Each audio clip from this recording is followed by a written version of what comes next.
Hi guys, today is a day 2 for the e-learning.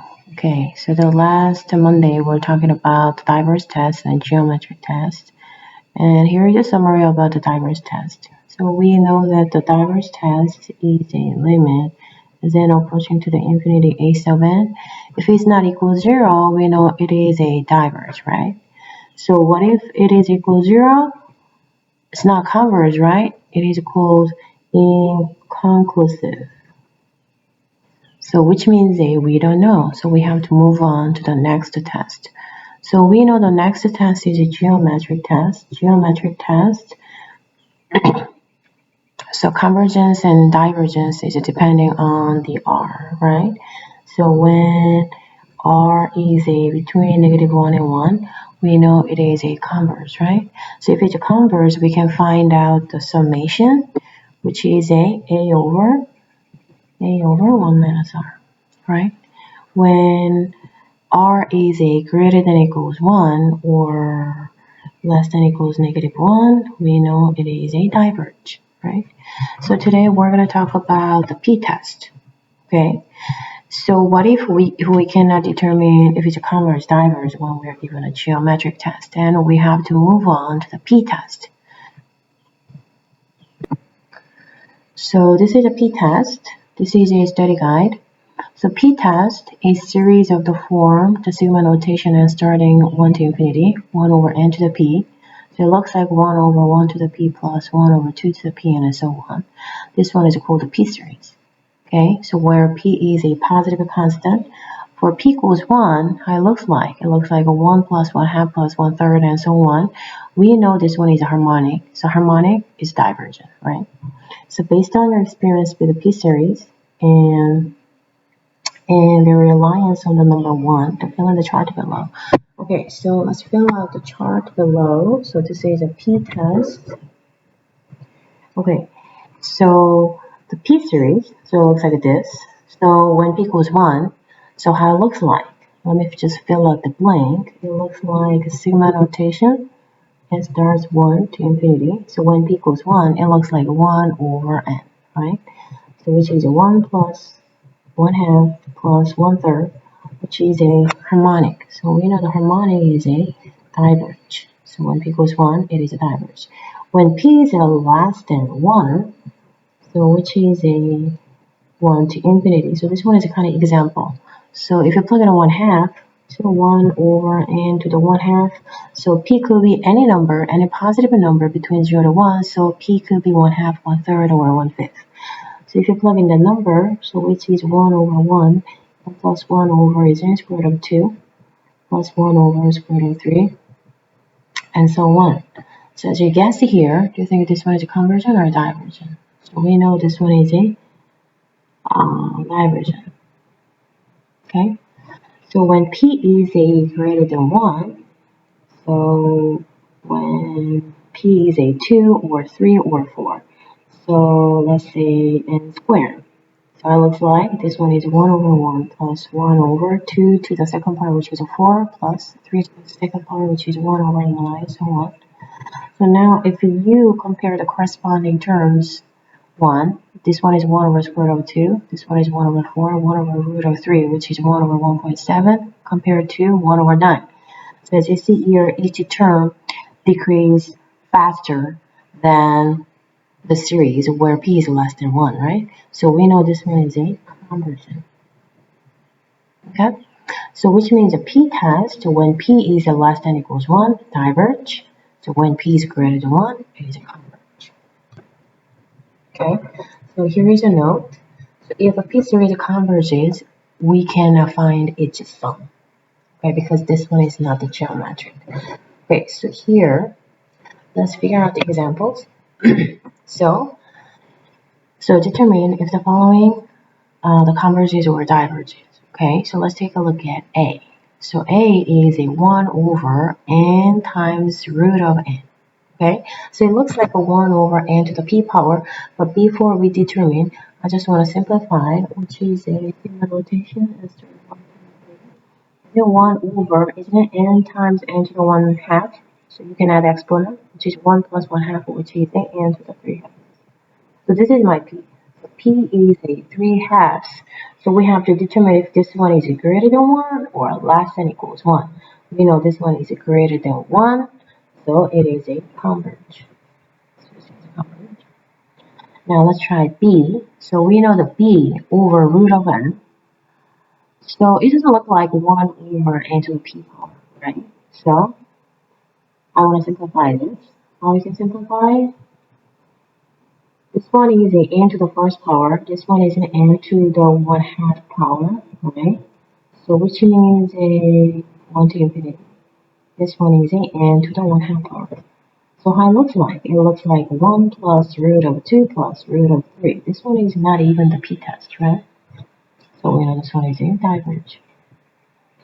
Alright, now let's try the next one. So number C, this one is a flipped version of the letter B, right? So let's just simplify. So its simplest form will be 1/2. This one is 1. So which is a 1 over n to the 1/2 power.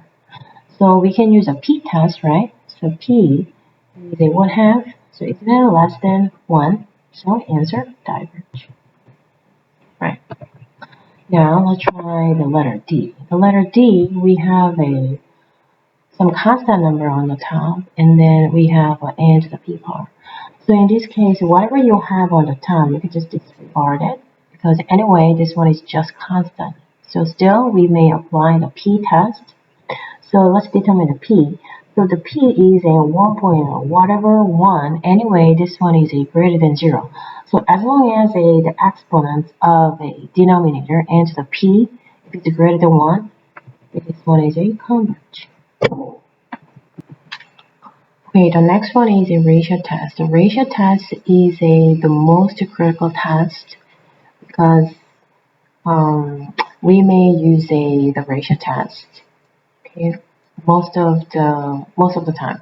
So for example, when you are given a factorial or exponents, just disregard the diverge or whatever test, just go with the ratio. Okay? So if you look at those examples, example A has a factorial. The B has a what? Isn't it exponents? N, 3 to the n plus 1, and so on. So we know this one is not a geometric. So in the case, just go with the ratio test. And C, this one is also has an exponent and a factorial. So in this case, just go with the ratio test. So ratio test is this. Less sigma notation and starting 1 to infinity a sub n is a series of non-zero terms. So in this case, you got to compare the next term, a sub n plus 1 over a sub n, the previous term, has to be absolute value and take the limit as n approaching to infinity. If it's less than 1, it is a converge.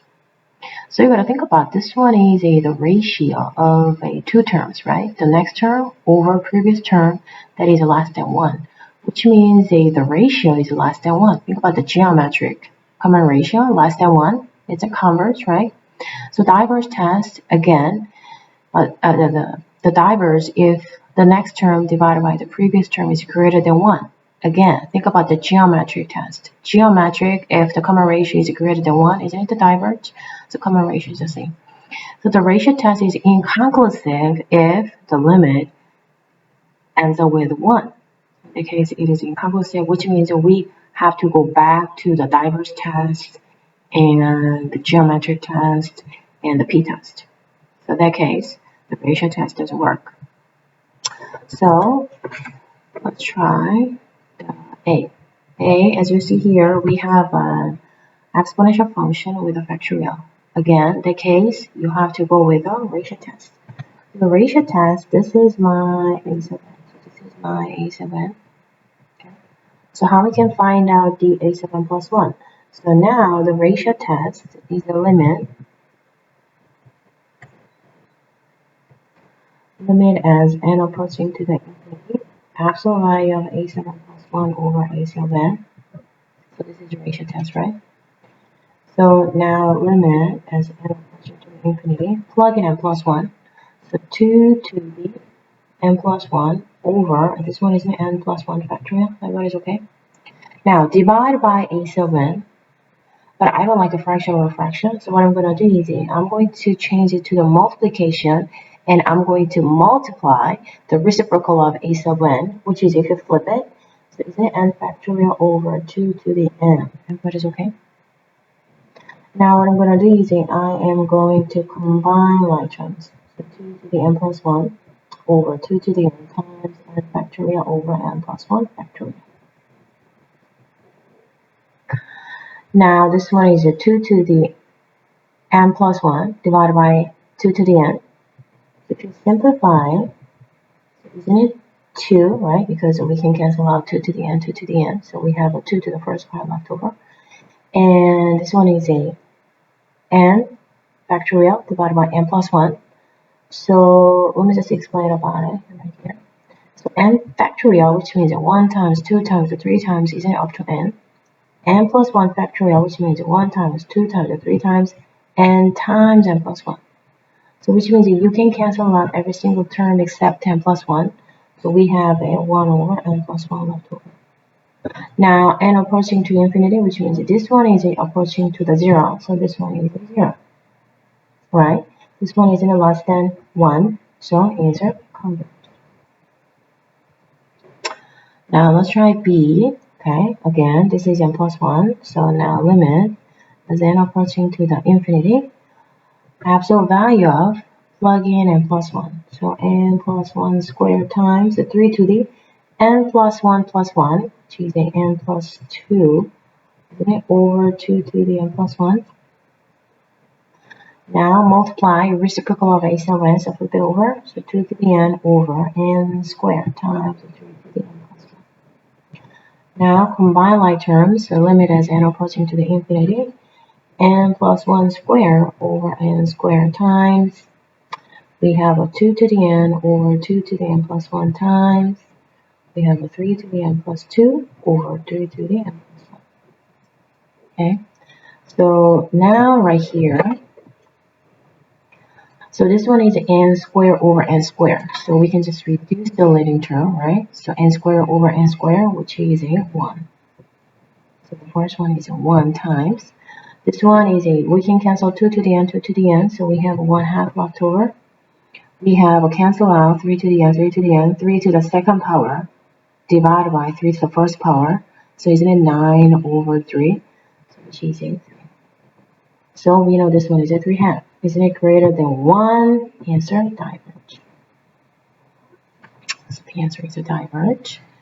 Okay, now let's try to see the last one. Now, this one is a limit as n approaching infinity. N plus 1 plus 1, which is n plus 2 factorial over 3 to n plus 1 times multiply by reciprocal. 3 to the n over n plus 1 factorial. Now limit as n approaching to the infinity. So combine like terms, n plus 2 factorial over n plus 1 factorial. So 3 to the n over 3 to the n plus 1. Now we have n plus 2 divided by n plus 1. So we know what left over? We have n plus 2 times 3 to the n over 3 to the n plus 1. 3 to the n can be cancelled out, so we have 1/3. Now n approaching to the infinity, isn't it goes to infinity? Infinity greater than 1, answer diverge.